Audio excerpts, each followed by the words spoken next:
A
quick introduction to Leadership Studio itself.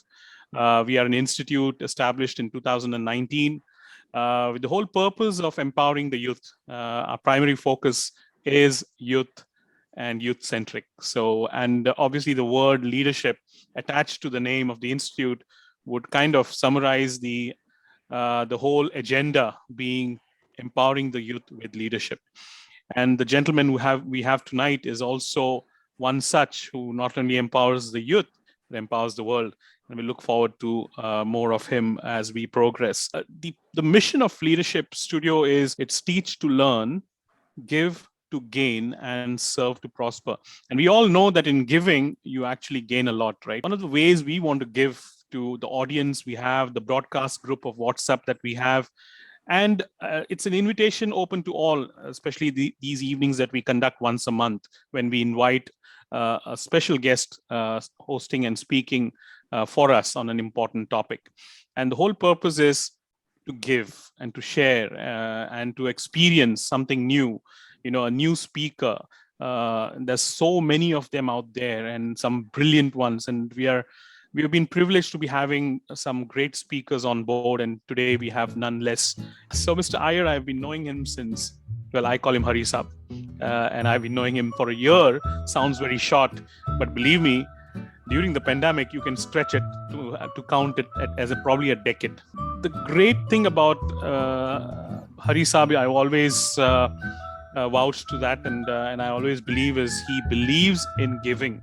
And he doesn't stop. I mean, he's a non-stop trainer and coach, and I really find wanting as to where he gets that energy from. But surely there's something in his blood that makes him, or something in his team that pushes him.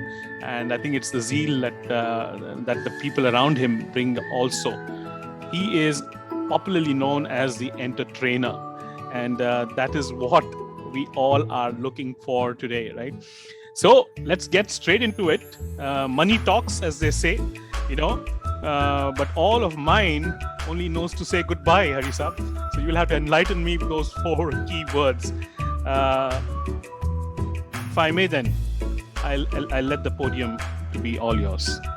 Welcome. Thank you. Thank you, Alan. And wonderful good evening to everyone. And thank you so much for the lovely introduction. It's the age of the youth in our country. It's wonderful to be interacting with youngsters and also people from different age groups. But I always believe that life begins at 40. So if you are less than 40, you're yet to be born. If you're above 40, then you'll calculate your age from 40. So if you're 50, you're 10, you're 60, you're 20. So everybody is young at the end of the day, right? So I'm not a rich guy that I'm going to talk about money. I'm really not going to be talking about money because money is an output. Money is a result of your activities, of what you do, and it results into money, and money is a transactional instrument. It's not success, but yes, money is definitely a measurement of your success. It's one of the parameters by which people judge you, or you judge your own self. So I'm not going to be talking about the output cash. I'm going to be talking to you about the input cash, which is KASH, because the output cash is not in my control, but the input cash is in my control. So we're going to really be talking. It's my favorite motivational talk. When generally people ask me, what would you like to speak upon, and what are your signature sessions when it comes to motivational speaking? I either tell them cash equal to cash, or I have another session which is called as the 10 power performance principles. So of which which is a larger program, in that the cash element anyway comes. So this is one of my favorite subjects. I can talk about it in my sleep, and I'm so delighted to be here with all of you. I thank all of you for being here. So Alan also said about what keeps me going. I think it's the sense of purpose that keeps me going. It's the love to share what I know. It's the love to communicate. It's about reaching more lives, touching more lives in my own unique way, in my own little ways, and being in this absolutely amazing profession of being a training entrepreneur. So I congratulate you, Alan, for the wonderful work that you're doing, and thank you so much for inviting me here today. And I thank everybody for being there with us in this evening. Over the next 30 to 40 minutes, I will see what best I can make as a contribution to your life, and how I can add some value to your life. What is the best way to gain advantage of this session? The best way to get advantage of this session, or any session, any learning program that you attend, is to identify 3 areas of execution. 3 implementable ideas in your life. I might share 10 ideas, 20 ideas. It's for you to pick up those 3 ideas and see how best you can apply them in your life. But that will make the difference, not this motivational talk. If you do not implement, it only benefits one person, and that is Hariharan Iyer. But if you want to take advantage of this session, what is that you need to do? Is you need to apply these learnings in your life. Identify top 3 implementable learnings in your life. Right? Because knowing is nothing, doing is everything. Everybody in this world knows how to lose weight, isn't it? Everybody in this world knows how to play Jimmy Anderson at the Lords when the ball is swinging. You know how to do it. But can you and me go and do it? No, we cannot. Because knowing is nothing, doing is everything. It's when you implement, you get the result. So let's look at K for knowledge. When we were in school, you know, I find this so interesting that you have to redefine your learnings so often in your life. The teacher came and told us, Hariharan, Alan, listen to me. Knowledge is power. Say knowledge is power. And we all said knowledge is power. And in the exam, we got a statement. Say true or false. Knowledge is power. You said true, you got 5 marks. You said false, you got a 0. But as you grew older in your life, as you started to take on the practical aspects of the journey of life, you realized knowledge is not power. Knowledge in itself is not power. Applied knowledge is power. But as you grow in your career, barring the technological changes that keep coming over a period of time, and you learning new technology and adapting yourself to the new ways of working, there is a very dynamic element that comes into your life, and which is people, behaviors, and people management. So another aspect of knowledge, which is a highly neglected area, is the behaviors and personalities of people. And if you really want to excel in your life, not just in your career, if you truly want to excel in your life, you have to be a champion at managing people and dealing with people, working with people, and working through people, because people are unpredictable. And people come in all shapes and sizes. And I'm not talking the physical shapes and sizes. I'm talking from a behavioral perspective. One of my most enriching experiences as a trainer, as a learner, was when I visited the United States of America in 2017, a dream come true, to get an international certification. And I went to the US to learn about, get certified for a program called as Room Full of Relationships. It really altered my life. It changed my life. It was a wonderful insight that I got about the various types of people that you come across in your life and how do you adapt yourself to them. And how do you navigate through varying temperaments, varying personalities, and how do you navigate through various types of behaviors within your department, across departments, across organizations, across societies, across cultures. It's fascinating. Understanding people, and the more you understand, you start realizing I know very little. It makes it even more fascinating because people are people, they're dynamic, they come in all varieties. They're good varieties, they also come in bad varieties. And you will find, it's a very interesting observation that I made in my life. And I wrote a blog very recently, why good people suffer. We think bad people are bad people, you know, and we wish that they will suffer, but actually it is the good people who suffer. Because the problem with good people is they are good to others, but they forget how to be good to themselves. Now, how do you keep the stream coming? Is by continuously applying the importance of knowledge, attitude, skills, and habits.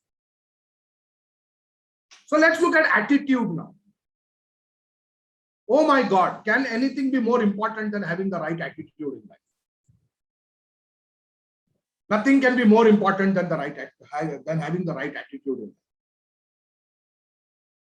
Because attitude is how you respond to situations. A bad attitude, what is a bad attitude? And you say, we often hear about a bad attitude. What is a bad attitude? A bad attitude is nothing but working from a paradigm of ego.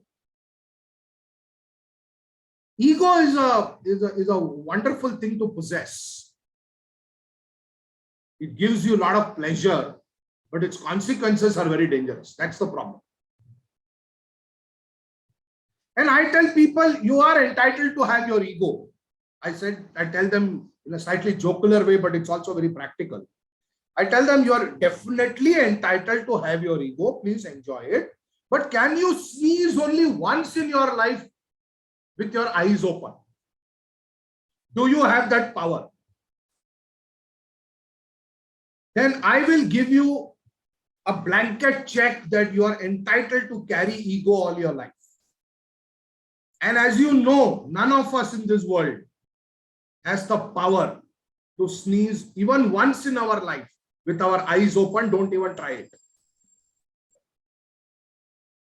When you don't have power to do something so simple, what ego are you talking about? Yeah, you should have self-respect, you should have self-esteem, but don't operate from a paradigm of I am superior to somebody, I have this, I have that, you are nothing in front of me, you know who I am. Doesn't work. Because the problem with bad attitude is you never know when your good times will transform themselves into bad times. You look at the work ethic of Tendulkar, and it was not his talent that made Tendulkar such a great player. It was his attitude and how much he worked on his preparation and on his skill sets. And what do you find with the current trend in life? With a lot of millennials for whom I have enormous respect. Now, Alan himself, I'm sure, is one of the millennials out here. And look at the maturity with which he conducts himself and the initiatives he takes and the quality that he brings. And there are many such wonderful youngsters in this country. But there are also a set of people who rely purely on their talent and they don't want to work hard enough to get to where they have to. So they are a challenge for parents. They are a challenge for organizations, for HRs, for people like me when I have to train millennials, I learn a lot from them. I respect them a lot. I think one of the finest generations to have taken birth. What energy they bring, what technological savviness they bring, what brilliant minds. But the talent will not get you anywhere if you don't back it up with a great attitude and you don't back it up with a great skill set. So we looked at the importance of knowledge from two perspectives, technical as well as behavioral. And we looked at the importance of attitude. What makes a great batsman? What makes a great actor? What makes a great professional? And you know, this success and failure, they are cousins. They're two sides of the same coin. And at what stage in life you will undergo a challenge, nobody can say. When the pandemic hit us last year, some of the most successful people overnight were in trouble. And today, everybody is talking about resilience, persistence, and one of the most important things in attitude is your ability to bounce back from failure and your ability to stay humble when you're successful. Next is skills. So what is talent and what is skill?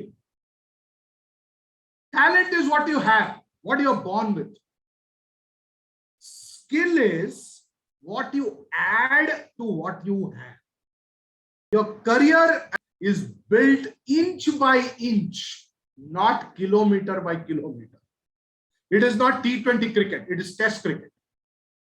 A great business is not built kilometer by kilometer. It is built inch by inch. Ask me, 12 years of entrepreneurship with no family background in entrepreneurship. Tam Bram Iyer, who has been trained from childhood. Public service में नौकरी करना है. 60 साल की उम्र में retire होना है. पेंशन लेना है, पीएफ लेना है, घर बनाना है, शादी करना है, 2 बच्चा रखने का है और लाइफ में सेटल हो जाने का, 80 साल की उम्र में मर जाने का. It's a script given to you. And this madman, defying all odds, said, no, I will live life on my terms. Became an entrepreneur with no background, no training. It's been such a learning experience. And I realized all my skills as a corporate trainer in an organization as an employee had very little application as an entrepreneur. No cushion here. No cushion. Today, everybody says lovely things in my introduction, isn't it? And God is great. So thankful to God for that. But it's not happened just like that. And to stay like that, it will not just happen just like that. You have to continuously work for it. So skill is what you add to what you have. Talent is what you have. It's natural. So a Rafi Saab became a Rafi Saab not because of his talent, but because of his riyaz. A Shreya Ghoshal was also in a Saregama, which she became a superstar in singing, not because she won Saregama title. Many people have won, but they are all gone now. Nobody knows where they are. But she did it. Of course, God was kind to them also, that God's grace also. But Shreya Ghoshal made it happen because of her riyaz, practice, skill development. And the last part is habits. I love this quote by Albert Ian Gray. There are so many motivational quotations, but this quotation is stuck with me and I made it the philosophy of my life. Successful people form the habit of doing the things which failures do not like to do. If somebody is a diabetic patient, what does the doctor say? Don't eat sweets. He says take tablets, but he also says don't eat sweets. If that person says, no, I will take tablets and continue to eat sweets, it will not help. Correct? So to be successful in life, you have to sacrifice. To be successful in life, you cannot be comfortable. I always ask people, you want to have a comfortable life or a successful life? If you want a comfortable life, forget about success. If you want to have a successful life, you have to learn to become comfortable being uncomfortable. And tonight we have Rajendra Koradi from Bangalore, who is the senior manager at ICICI Bank. and my classmate from college days. Rajendra, over to you. Thank you, Alan. Good evening, everybody. A warm good evening to all of you. And let me take the liberty to address Hari as Hari sir. Just call me Hari. Not because as a mark of respect, but let me tell you, even if I have to count your age for post 40, you will qualify as a pre-teenager. But that 25 years of work experience of serving others, making a difference in others' lives, you packaged it so well in this 1 hour. I always believe that the best things in life always come in small packages, and today was one of these small packages which has come to all of us. So we are extremely thankful to you, sir, for imparting this knowledge. Thank you, Hariharan sir, once again. Thank you so much. Thank you so much. Thank you, Rajendra. Wonderful concluding remarks. He was always a great orator in college, and he stands out well. So there you go. A vote of thanks coming from you is always a pleasure. So with that, we conclude tonight. We all picked up wonderful, beautiful messages through the session today, and you could know why Mr. Hariharan Iyer has been popularly known as the entertainer. He picks up examples from the Bollywood, he picks up examples from the cricket world, and he makes the session entertaining, right? And there's no doubt, Hariharan Saab, you are the living entertainer for all of us. So wonderful session again. Hariharan, absolutely fantastic session. I mean, really wonderful to hear such different the ideas and how we go about very much interesting things about how knowledge, attitude, skill, and habits can really make one's life so worthwhile